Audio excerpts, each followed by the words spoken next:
saying that you were ultimately raised after your mother passed, that your mother first was raising you. Your father, who had 7 other children, was not living in that home. Your mother turned to welfare, which is understandable if your father had so many other kids to support, to supplement the income that he could not help to contribute to your household. And you have animosity about that. You think that kept your father out the home, not his. Wait a second, let me finish. You can correct me after I get it out. Not you think that welfare is what kept your father out the home, not that he had a large family of children and simply didn't live in your home. Then your mother passes and your aunt takes custody of you. Your father voluntarily agrees to this because he says, I don't want to have 10 kids in my house, so you go ahead and keep 3 of my kids. And then your aunt benevolently raises you the way she would her own child. And this story is a story you're telling us to give us an idea of what is wrong with men's minds, that they would defend polite and demonize a child. Am I following you? No. That's the purpose of this story, right? To explain why men would demonize a child in case they're polite. Okay, all right. I'm trying to finish. Her. You calm down. Her. I'm trying to finish. Calm down. Go ahead. Do you guys want to tell my story, or can I asked you, do you want to calm down? Or are you going to calm down? I'm very calm. No, you're not. I'm calm. Calm down. Go ahead. Okay. First, before my mom died, my dad was a truck driver. And he used to actually, my mom, and I used to I brought this up to my auntie. The 7 kids my dad was taking care of, he was living with his baby mom that created 7 kids. We actually are the side kids. We 3 wasn't supposed to be born, but my dad still tried to get us involved. I mean, he still was involved to the point where when my dad used to come over to the house and try to get us, my mom used to refuse it, and my daddy wasn't going for that. So what my mom did, she called her family, which was a lot of men, came over there, fought my daddy. And my dad they jumped my daddy. I tell my uncles all the time, it was bitch made. They jumped my dad for trying to get his kid. And my dad hopped in his car, and my other auntie put us in her brand new Cadillac. And my dad went in his car, he told himself, if I can't have my kids, nobody can. So he went in his car, and he just drove 90 miles per hour and smacked the car. He said he wanted to kill everybody in that car. And so what ended up happening is he ended up losing his trucking license behind that. So his career, when he was making all this big money that he was able to afford to raise 7 kids, plus he's doing stuff for us. So all of that's going, now he had to work at a car wash. He went from being a truck driver, and I don't know if you guys know, truckers make good money. So he went from being a trucker to working at a car wash. And he still managed to provide for at least the 7 of his kids. So that's when my mom died. At that point, that's when my auntie said, you just want me to keep the kids and all this other stuff. And he brought that up to my auntie. He said, well, after the incident we ended up having, I can't afford it like I was able to. But he told my auntie that I'm still going to be involved. I'm going to get my kids every weekend and stuff like that, which he did. And so when my auntie got us, I feel like my auntie was giving us for a check because, each kid, my auntie was living in a 2-bedroom house. Was she feeding y'all? Hold on. You've been going on. Was your auntie? Hold on. 1 second. 1 second. Was your auntie feeding you? Yeah, who's there? Yeah. Right. Was she feeding you? Were you able to bathe? I mean, yeah. Did you have electricity? Hello? She had everything. The system gave her everything for us. So stop saying that she was doing it for money. The money that she was given was actually taking care of you. So if you had food, clothes. This This is what I'm trying to say Okay, to you. if your daddy had given your auntie the money, then she would not need the money from the welfare system. No. I was not calling the children. You didn't fully understand my story. I'm so sorry. My auntie used to put us out when the check got cut. Now she went from a 2-bedroom house to a single. Why didn't your dad take care of I'm you? sorry, I can't get my door open. There's so many boxes. My aunt allowed a man There's people from there for me. I think you have to type it in. That's what I normally see people pushing buttons. And he came to the house and wasn't doing shit. And she kicked me out. I told my auntie, I said, how you kicking me out? Only reason why you got this house is because of me and my sister. Your man didn't do shit. He did the devil. Okay, so all right. So at the end of the day, hold on, sir. So at the end of the day, your problem is you feel like your aunt was negligent, but you don't feel like your father was. Did his father try to kill him? Did he say his father tried to kill him? Mm-hmm. So I'm sorry, sir. You said that your father was. I'm sorry. Hold on. I need to understand this. You said your father, in a violent rage. 5 persons at a time. So I'm sorry. You said that your father, who had 7 children, that you all were the side children, in a violent rage. He said if he can't have his children, no one would. So he tried to kill you and all of the children in the car, crashing it. He lost his trucker's license, became a broke bum working at a car wash, couldn't afford his children, and your aunt took you all in. Your aunt had other children. You claim that she had her house because of the welfare that she got for 3 children, that she used to put you all out. But never in any of this time did your father come and save you, but your aunt, who took care of you. And listen, judging by the way that you have shown your behind on this panel, we don't know how you behaved as a young adolescent in her home for you to get gotten kicked out. But is this the story that you're telling us, that you're angry at her because she fed and clothed you, because she took care of you, because she kept you safe, and you felt that she didn't give enough, because you felt that the welfare that she received to care for you was too much, that she should have what?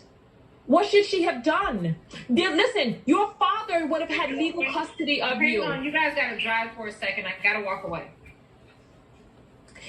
Okay, your aunt did not have legal custody of you because your father, your father was your... Or am I going to tell my story?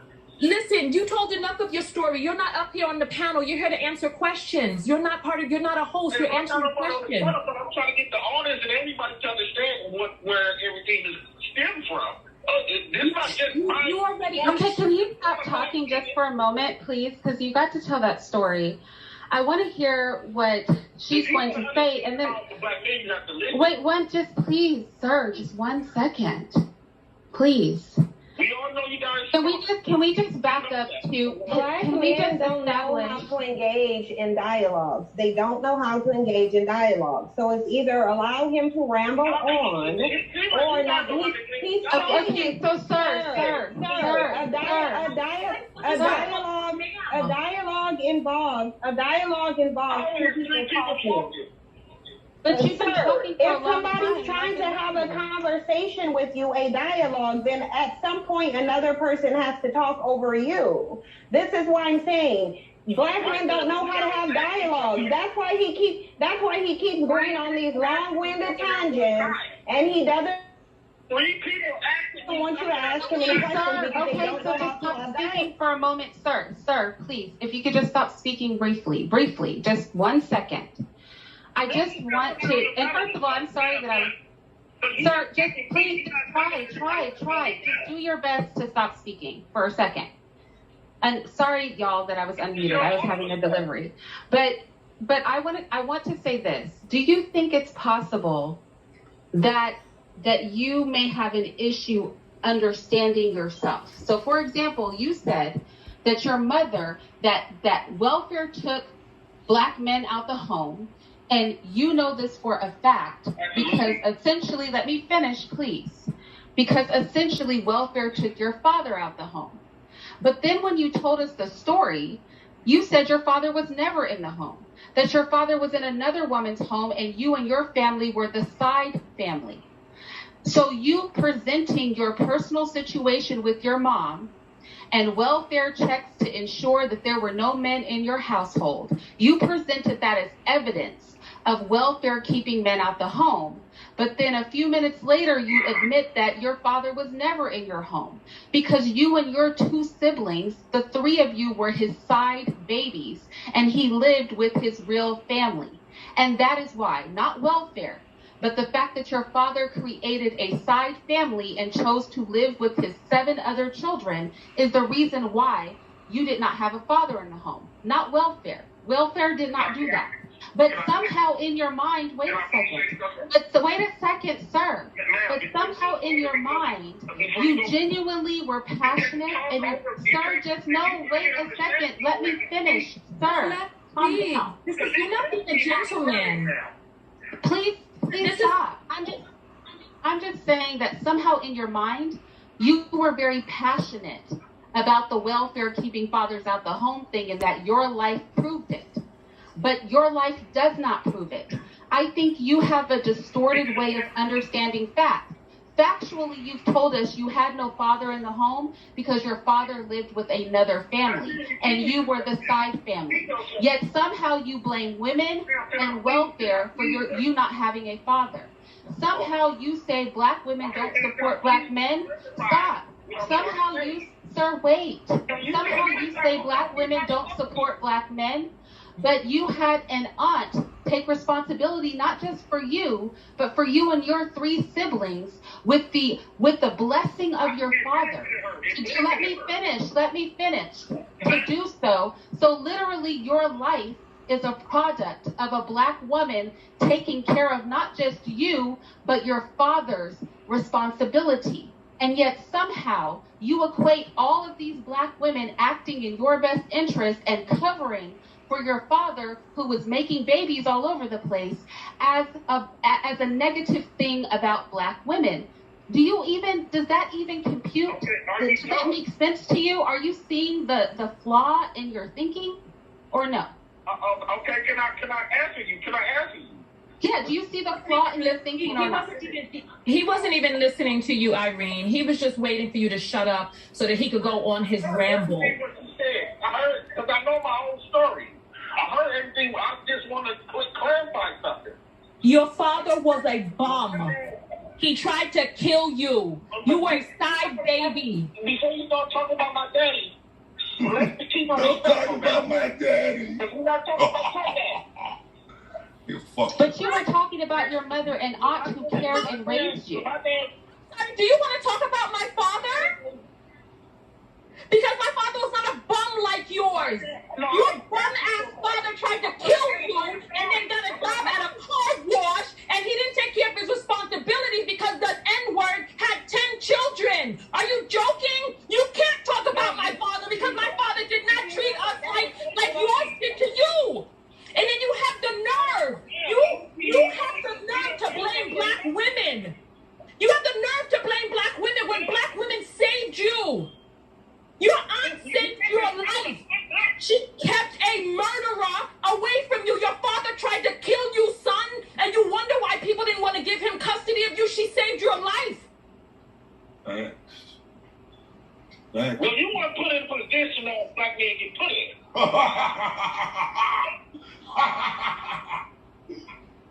You know what? Listen, my mother died. You want to know what my father did when my mother died? Do you want to know what my father did when my mother died? My mother is dead. You want to know what my father did? He took care of us. He's still taking care of us. He covered us. He didn't try to kill us. What's wrong with you? Listen to yourself. I'm sorry for screaming, ladies. I didn't mean to go there. I'm sorry. I had to walk away.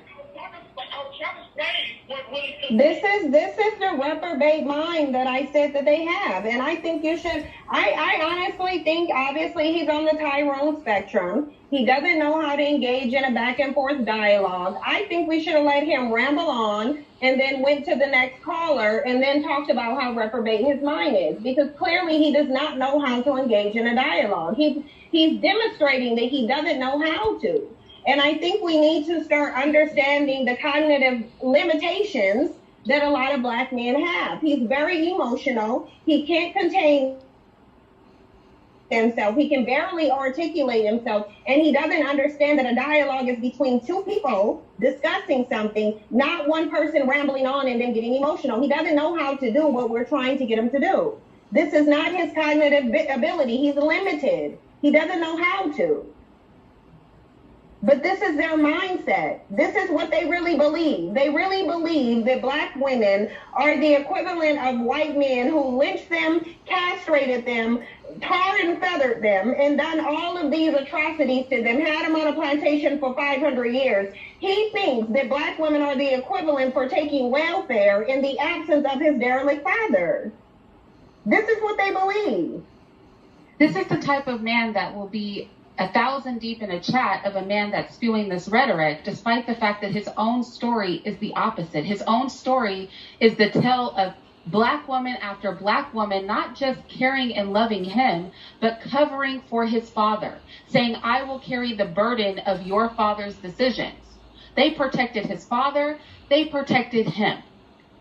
I just don't understand how he comes out of that relating to an idea of black female degeneracy. And then remember, I just really want to bring home the fact that he's telling us this whole story as evidence of why black men are siding with Polite. Let's not lose sight of that. This whole dialogue goes back to him explaining why black men feel the way they do. This is why their reckoning is coming. This is why. Nobody, if no human can get through the minds of black men because it's so reprobate, because he's so delusional, because he's literally created an alternate reality for himself. He just told you, we're not going to listen to black men. And they're not. They don't listen to black men. This is why they get caught up over and over and over and over and over, because they don't listen to black men, because they don't listen to black women. Their mindsets are gone. They're not able to be saved or reformed. They're just not. And we need to realize that and come to, can we come to an acceptance of that? We really need to come to an acceptance that this is their mindset. They're gone. You're not going to get them back. If this is the reality that he believes after he just told you his story that blatantly contradicts it, this already tells you his mind is gone. He cannot. Dude, he threw his dead mother under the bus. He threw his dead mom under the bus and yelled at us for bringing up the father that attempted to murder him and abandoned him with his aunt. I just can't. Right, just like Sonetter had his niece over there with Polite, they don't even protect their families. This is why the reckoning has to come, because they're gone. They're no benefit. They're not a benefit. They are only a problem. When Brian sat up there and said that black men are a nuisance, you know why they got triggered? Because they are a nuisance. And they didn't want to hear the men who can do something about them being a nuisance recognize that they're a nuisance. And they are. He's a nuisance. You can't even have a conversation with this man. This is insane. What can you do with him? On the panel that we just had on my channel, Taz said that there are men who are in the red pill community, and the red pill are a bunch of guys who claim that they've woken up to the fact that women are the problems, and dating women and taking care of women and families are the problems, et cetera, et cetera. You don't want to go down the red pill rabbit hole, but nonetheless, Taz said that there are men in the red pill community who are complaining about child support who don't have children. And this man just got up on this panel and talked about how welfare took his father out the home when his father was in a whole other house, had 7 children, and gave him, after trying to murder him, gave him away to his aunt for free, didn't take care of his children. His aunt had to downsize to a smaller apartment, and this man, in his mental mind, doesn't even have the ability as an adult to be able to look back and accurately assess his situation and the fact that this woman saved his black ass. And he was so unappreciative, talking about people jumped his daddy. Where were you when they quote unquote jumped your daddy? Did you actually see this? Who kept him away? Why didn't he just go down to the courthouse and say, you know what, let's get the marshal over there and let me get my children, the children that I love? No, when he was tasked with having to take you home to his real wife and his 7 children, he He put you in a car and tried to run into a wall so that he could murder you. And when your aunt saved you from this murderous man on a rampage, you had the nerve to blame your aunt and say that welfare took your father out the home. Welfare was a gift to save your black ass so that you could get some powdered milk, peanut butter, and some free cheese. Son, I don't even understand. Like, this man has got me angry today with this damn nonsense. And it makes me wonder how many of these motherfuckers, how many of these mother effers online are telling these damn stories, and then when you start peeling back the layers of their stories, it doesn't hold up. It's literally all, it's more than half of them. This happens, especially those of us that have experience with talking to these dudes in these red pill spaces. When you peel back the layers, it's their fathers. My father abused me. My father was on drugs. My father. When you get to talking, eventually they will tell you that their fathers weren't shit. But for whatever reason, they blame their mothers for standing by them. This is this community, if you really think about it in a nutshell, they're mad at black women for not abandoning their children.